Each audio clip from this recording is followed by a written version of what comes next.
Hello student, welcome to my new video. आज का video class 12 के स्टूडेंटों के लिए बहुत ही ज़्यादा इंपॉर्टेंट है, क्योंकि आज के इस वीडियो में एक हम इंपॉर्टेंट टॉपिक पर डिस्कस करने वाले हैं जो 100% आपके बोर्ड एग्जाम में पूछ लिए जाते हैं और लगभग हर बार ये आपका 2 से 3 सेट में पूछे ही जाते हैं। वो क्या है? पीएन संधि डायोड के उपयोग से आपको पूर्ण तरंग दृष्टिकारी के बारे में पूरी तरीके से एक्सप्लेन करना है। तो पूर्ण तरंग दृष्टिकारी क्या होता है, ठीक है, इसका सिद्धांत, इसकी कार्यविधि पूरा हम डिस्कस करेंगे। याद रखेंगे 5 नंबर वाला ये टॉपिक है। एक होता है अर्ध तरंग दृष्टिकारी, जिसको हमने कुछ दिन पहले ही कवर करा दिया है, ठीक है ना। आज हम पूर्ण तरंग दृष्टिकारी पर डिस्कस कर लेते हैं। तो चलिए जी समझते हैं। देखिए ये क्वेश्चन कैसे पूछा जाता है और कब कब पूछा गया है। तो यहाँ पे आपको ऊपर दिखाई दे भी रहा होगा, कह रहा है कि पीएन संधि डायोड का उपयोग करके पूर्ण तरंग दृष्टिकारी का परिपथ चित्र कीजिए तथा इसके कार्यविधि समझाइए। इस प्रकार ये क्वेश्चन पूछा गया है 15, 16, 17, 18, 19, 20, 22, 23, 24, मतलब लगातार ये क्वेश्चन पूछा जा रहा है। आशा करता हूँ आप समझ गए होंगे इतनी बात। तो अब हम इस क्वेश्चन को हल करते हैं। पीएन संधि डायोड के लिए पूर्ण तरंग दृष्टिकारी का प्रयोग कर रहे हैं।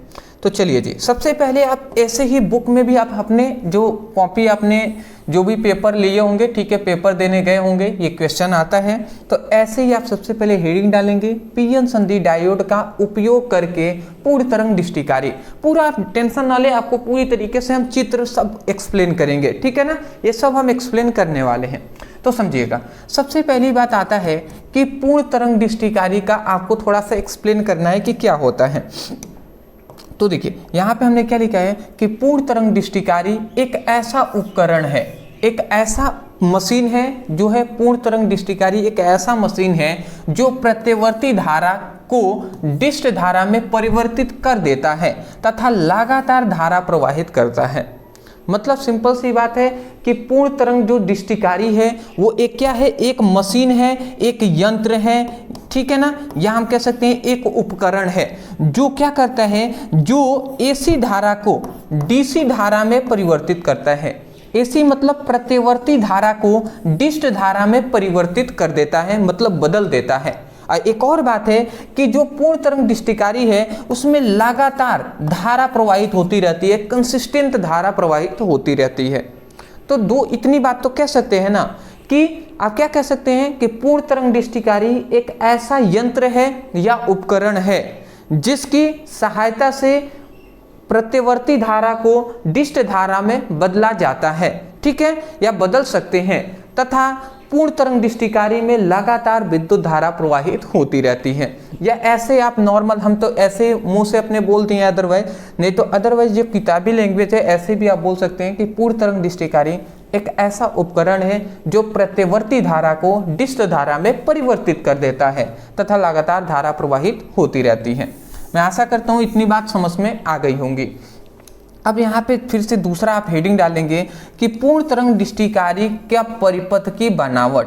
अब जो पूर्ण तरंग दृष्टिकारी होता है उसकी परिपथ की बनावट कैसी होती है उस पर डिस्कस कर रहे हैं, ठीक है ना। तो देखिए इसकी जो बनावट है ये तभी आप समझ पाएंगे जब ये आप फिगर समझे हुए होंगे। तो पहले हम फिगर पर थोड़ा सा आपको बता दे रहे हैं ऊपर ऊपर ही, तब आप समझ में आ जाएगा आपको। अच्छा, आपको एक इधर साइड में एक आपको परिपथ दिखाई दे रहा है और एक आपको इधर साइड परिपथ दिखाई दे रहा है। इस परिपथ में देखेंगे तो एक ये कुंडली लगी हुई है, तो ये एक प्राथमिक कुंडली हम कहेंगे, और इधर भी एक कुंडली लगी हुई है, इसे हम द्वितीय कुंडली कहते हैं। तो प्राथमिक कुंडली को ही हम P से दर्शाते हैं। P मतलब ये प्राथमिक कुंडली है और S मतलब ये द्वितीय कुंडली है। अब एक बात इसमें ध्यान देना है कि जो प्राथमिक कुंडली है ये प्रत्यवर्ती धारा स्रोत से जोड़ा गया है, ठीक है ना। क्या है? प्रत्यवर्ती धारा स्रोत से जोड़ा गया है। और जो द्वितीय कुंडली है इसमें इसको किससे, तो इसको डायोड, दो डायोड से, पीएन संधि डायोड, ये क्या है, D1 लिखा गया है ना, ये पीएन संधि डायोड का एक क्या है, चिन्ह से दर्शाया गया है। मतलब पीएन संधि डायोड है जिसका नाम है D1, ठीक है। एक यहाँ पर भी पीएन संधि डायोड है जिसका नाम है D2, ठीक है ना। तो जो द्वितीय कुंडली है ना इसमें 2 डायोड हैं, एक D1 एक D2, और उसके साथ इसमें एक प्रतिरोध भी है जो है R, ठीक है ना। तो हमने क्या बात बताया, केवल आप इतना याद रखिएगा, प्राथमिक जो कुंडली है इसमें प्रत्यवर्ती धारा स्रोत से हमने इसको जोड़ा है, और जो द्वितीय कुंडली है इसको 2 डायोड D1 और D2 से जोड़े हैं और एक प्रतिरोध से हमने जोड़ा हुआ है। इतना समझ गए? तो आगे बढ़ते हैं। चलिए जी, अब ये आपको समझ में आ जाएगा। देखिए हमने क्या लिखा है कि पूर्ण तरंग दृष्टिकारी की परिपथ की बनावट, तो हमने लिखा है इसमें प्राथमिक कुंडली को, ध्यान से आप समझेंगे तो कह रहा है कि प्राथमिक कुंडली को प्रत्यवर्ती धारा स्रोत से जोड़ दिया जाता है। तो हमने बताया ना, अभी ना हमने बताया कि जो प्राथमिक कुंडली है उसे प्रत्यवर्ती धारा स्रोत से जोड़ दिया जाता है। ठीक है, उसके बाद कह रहा है तथा द्वितीय कुंडली को 2 पीएन संधि डायोड D1 व D2 से जोड़ दिया जाता है। अभी ना हमने बताया जी कि जो द्वितीय कुंडली है इसको 2 पीएन संधि डायोड D1 और D2 से जोड़ दिया जाता है तथा इसमें एक प्रतिरोध भी लगा है। तो फिर से लिखेगा, इसमें P अर्धचालक को P टाइप अर्धचालक से जोड़ देते हैं, N अर्धचालक को N टाइप अर्धचालक से जोड़ देते हैं। मतलब इसका मतलब क्या हुआ समझिएगा, इसमें कह रहा है कि P को P अर्धचालक से जोड़ देते हैं, N अर्धचालक को N अर्धचालक से जोड़ देते हैं। तो समझ जाइए इसमें, जैसे कि इतना बात आपको पता है कि ये जो आपको तीर तरीके का दिखाई दे रहा है, तीर के तरह का, इस तरीके से, एक इस तरीके से है, एक आपको इस तरीके से दिखाई दे रहा है। तो ये बात आप याद रखेंगे, ये जो तीर तरीके का दिखाई दे रहा है ना, इसे हम P कहते हैं, और ये जो रेखा आपको दिखाई दे रहा है इसको हम N कहते हैं। तो देखिए अगर ये जो तीर है ये भी एक तीर से ही जोड़ दिया गया है, तो वही कहा जा रहा है कि P जो अर्धचालक, ये P अर्धचालक है, तो P अर्धचालक को ही P अर्धचालक से जोड़े हैं। देखिए ये जो P अर्धचालक है अगर इस तरीके से नीचे आता है तो P अर्धचालक से जुड़ा हुआ है, तो P अर्धचालक से जुड़ा हुआ है, और जो N अर्धचालक है, ये बड़ा सा डंडा N अर्धचालक देखेंगे तो अंत में N अर्धचालक से ही जुड़ा हुआ है। तो वही कहा जा रहा है कि P अर्धचालक के साथ N अर्धचालक के साथ जुड़ा हुआ होता है। ठीक है ना, इतना बात समझ गए कि P अर्धचालक कह रहा है कि इसमें P अर्धचालक से जुड़ा होता है तथा N अर्धचालक से जुड़ा होता है, तथा द्वितीय कुंडली के पास एक प्रतिरोध जुड़ा होता है। द्वितीय कुंडली के पास एक प्रतिरोध जुड़ा हुआ होता है। तो मैं आशा करता हूं कि एक भी पॉइंट्स आपको रटने की आवश्यकता नहीं है, पूरी तरीके से फिगर से ही हमने एक्सप्लेन यहाँ पे किया हुआ है। इसका स्क्रीनशॉट आप जल्द से जल्द ले लें, फिर हम आगे बढ़ते हैं जी। चलिए इतना आप लिख लेंगे ना, इतना लिखने के बाद अब तब जाकर आप उसके बाद कार्यविधि लिखेंगे, और ये कार्यविधि लिखने के बाद आपको ये नीचे फिगर बनाना अनिवार्य है। ठीक है ना, अब ये कैसे कार्य करता है उसको हम बताते हैं जी।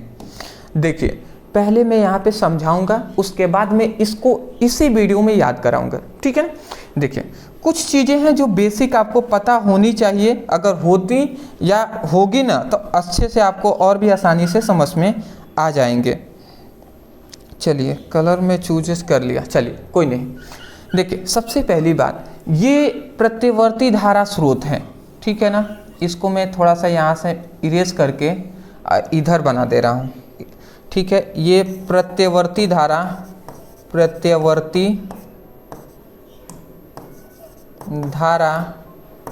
स्रोत है। ठीक है ना, थोड़ा सा मैंने रेड कलर यूज़ किया है, बट दिखाई तो देने चाहिए, नहीं दिखाई दे रहा होगा तब भी समझ में तो आ रहा है ना, प्रत्यवर्ती धारा स्रोत है। तो यहाँ पे अगर मैं आपको कहूँ तो ये कुछ इस प्रकार से ये प्रत्यवर्ती धारा स्रोत है। प्रत्यवर्ती धारा स्रोत मतलब यहाँ से हम विद्युत धारा प्रवाहित करते हैं। तो विद्युत धारा हम इतनी बात जानते हैं कि जो विद्युत धारा होता है वो भी तरंगों के रूप में ही गति करता है। ठीक है ना, ये आपको याद पड़ रहा है ना कि हमने बताया था कि जो क्या होता है, विद्युत धारा भी होता है वो भी तरंगों के रूप में ही इस तरीके से गति करता है। तो इसका ये जो तरंग जो स्टार्ट हुआ है यहाँ से स्टार्ट हुआ है, तो इसका एक चक्कर, पूर्ण चक्कर यहाँ तक होगा, फिर से यहाँ से अप, फिर से डाउन हुआ है, तब यहाँ पे एक चक्कर हुआ। तो देखिए इसका आधा चक्कर जो ऊपर वाला होता है वो धनात्मक होता है और नीचे वाला ऋणात्मक होता है। ऊपर वाला धनात्मक, नीचे वाला ऋणात्मक। तो आधा चक्कर जो अर्ध चक्कर है, आधा चक्कर धनात्मक होता है, आधा चक्कर ऋणात्मक होता है। इतना बात तो पता है, बेसिक है। तो वही बात हम यहाँ पे डिस्कस करेंगे। देखिए वैसे ही यहाँ पर भी जब हम विद्युत धारा इसमें प्रवाहित कर रहे हैं तो पहले अप जाएगा, ठीक है ना, पहले अप जाएगा फिर से डाउन जाएगा। तो पहले शुरू में क्या जाएगा, शुरू में सबसे पहले धनात्मक जाता है। तो जब धनात्मक हम विद्युत धारा पी मतलब प्राथमिक कुंडली में हम प्रवाहित करते हैं, तो जब हम प्राथमिक कुंडली में प्रवाहित करेंगे ना, तो जो द्वितीय कुंडली है, तो द्वितीय कुंडली का जो सिरा ए और बी है, तो ए बी के सापेक्ष जो होता है इस पर धनात्मक आवेश उत्पन्न हो जाता है, ठीक है ना। इतनी बात आप याद रखेंगे कि द्वितीय जो कुंडली है, ठीक है, ये जो द्वितीय कुंडली हमारी जो दिखाई दे रही है, ये ऊपर वाला धनात्मक हो जाता है, नीचे वाला ऋणात्मक।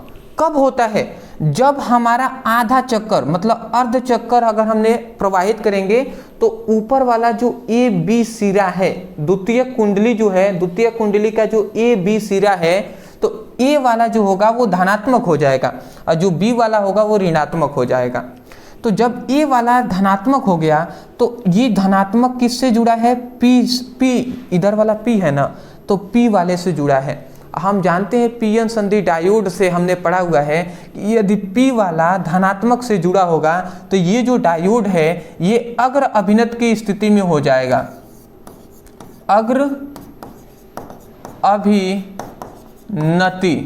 अग्र अभिनति की स्थिति में हो जाता है। और जब कोई भी चीज याद रखेंगे, जब कोई भी डायोड अग्र अभिनत की स्थिति में होता है ना, तो विद्युत धारा प्रवाहित होती है, विद्युत धारा प्रवाहित होती है। तो इतनी बात आशा करता हूं दिखाई दे रहा होगा। जस्ट अ सेकेंड, ठीक है, दिखाई तो दे ही रहा है। चलिए जी, तो यही हम कह रहे हैं कि अग्र अभिनत की स्थिति में ये जो D1 डायोड है अग्र अभिनत की स्थिति में हो जाएगा, जिसके कारण विद्युत धारा इसमें प्रवाहित होगा। तो यहाँ से विद्युत धारा प्रवाहित होगा, यहाँ से DC से मतलब निर्गत वोल्टेज है, मतलब यहाँ से विद्युत धारा निकलेगी। परंतु ये तो प्लस से जुड़ा है तो इसमें अग्र अभिनत की स्थिति में होगा, जिसके कारण धारा प्रवाहित होगी। अब अग्र अभिनत क्या होता है ये सब हमने पहले करा दिया है, ठीक है ना। अब परंतु ये जो P है ये तो इधर नीचे वाला ऋणात्मक हो गया ना, तो जो ऋणात्मक हो जाता है, ऋणात्मक से यदि P जुड़ा हो तो वो उत्क्रम अभिनत की स्थिति में हो जाता है। कौन से, उत्क्रम अभिनति, उत्क्रम अभिनति की स्थिति में हो जाता है। और जब भी उत्क्रम अभिनति की स्थिति में कोई भी डायोड होता है तो उससे कोई भी धारा, कोई भी जो विद्युत धारा होती है वो प्रवाहित नहीं होती है। तो इससे अभी तक आपने क्या समझा, आपने यही समझा कि यदि हम क्या करते हैं, प्रतिवर्ती धारा स्रोत से यदि हम धारा प्रवाहित करते हैं तो इसके अर्ध चक्र में जो द्वितीय कुंडली का जो ए बी सिरा होता है, तो ए बी सिरे के सापेक्ष जो ए होगा वो धनात्मक हो जाता है। तो धनात्मक होगा तो जो D1 सिरा जो होगा, D1 डायोड होगा, वो अग्र अभिनत की स्थिति में होगा, जिसके कारण D1 से धारा प्रवाहित होगी। परंतु D2 जो है, ये जो D2 है, ठीक है, D2 डायोड ये उत्क्रम अभिनत की स्थिति में होगा, ठीक है, माइनस के कारण, जिसके कारण इसमें धारा प्रवाहित नहीं होगी, ठीक है ना। तो वही बात हमने यहाँ पे लिखा है, पहले एक्सप्लेन करते हैं फिर हम आगे और कुछ समझाना है उसको समझाएंगे, ठीक है ना। आप सोच रहे होंगे कितना समझाना है, तो चलिए जी पहले हम थोड़ा सा पढ़ के आपको सुनाते हैं। देखिए यहाँ पे कह रहा है कि निवेशी प्रत्यवर्ती वोल्टेज, मतलब कह रहा है कि निवेशी प्रत्यवर्ती वोल्टेज के धनात्मक अर्ध चक्र में, मतलब ये क्या है, निवेशी प्रत्यवर्ती वोल्टेज है, निवेशी प्रत्यवर्ती वोल्टेज, निवेश कर रहे हैं मतलब दे रहे हैं। तो निवेशी प्रत्यवर्ती वोल्टेज के धनात्मक अर्ध चक्र में, धनात्मक है अर्ध चक्र मतलब ये आधा ही तो चक्कर हुआ, निगेटिव भी जाएगा तब ना पूर्ण चक्कर होगा। तो वही कहा जा रहा है कि निवेशी प्रत्यवर्ती वोल्टेज, निवेशी प्रत्यवर्ती वोल्टेज के धनात्मक अर्धचक्र में द्वितीय कुंडली का सिरा ए बी किस ए बी के सापेक्ष धनात्मक हो जाता है, ए बी के सापेक्ष धनात्मक हो जाता है। क्या कह रहा है, द्वितीय कुंडली का ए बी सिरा, ये जो द्वितीय कुंडली है इसका ए बी सिरा क्या हो जाता है, ए बी सिरा के सापेक्ष क्या होता है, धनात्मक हो जाता है। ए बी के सापेक्ष क्या हो जाता है, ये धनात्मक हो जाता है। और जब धनात्मक होगा तो क्या होगा, जिसके कारण संधि डायोड D1 अग्र अभिनति की स्थिति में होता है। जिसके कारण जो संधि डायोड D1 है वो अग्र अभिनति की स्थिति में होता है, जिसके कारण D1 से धारा प्रवाहित होती है, जिसके कारण जो D1 है उससे धारा प्रवाहित होती है, ठीक है। तथा D2 उत्क्रम अभिनत की स्थिति में होता है, ठीक है। जो D2 है ये माइनस है ना, तो माइनस के लिए ये जो D2 है वो उत्क्रम अभिनत की स्थिति में होता है, जिसके कारण धारा प्रवाहित नहीं होती।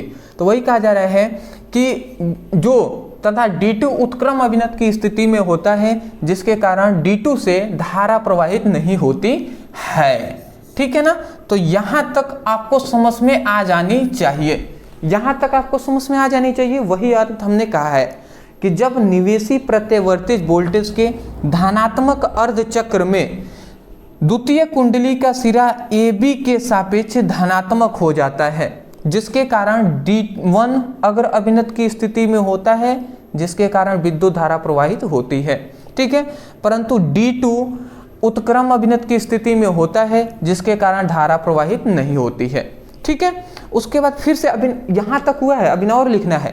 तो अब क्या होगा, अब जस्ट इसका उल्टा हो जाएगा। उल्टा क्या होगा कि जैसे अब प्लस से फिर से अब माइनस में भी जाएगा ना, तो जैसे ही ये ऋणात्मक में गया तो ऋणात्मक में जाएगा, तो अब ये वाला अब क्या हो जाएगा, अब जो D1 पर जो द्वितीय कुंडली का AB के सापेक्ष ये जो है ये ऋणात्मक हो जाता है।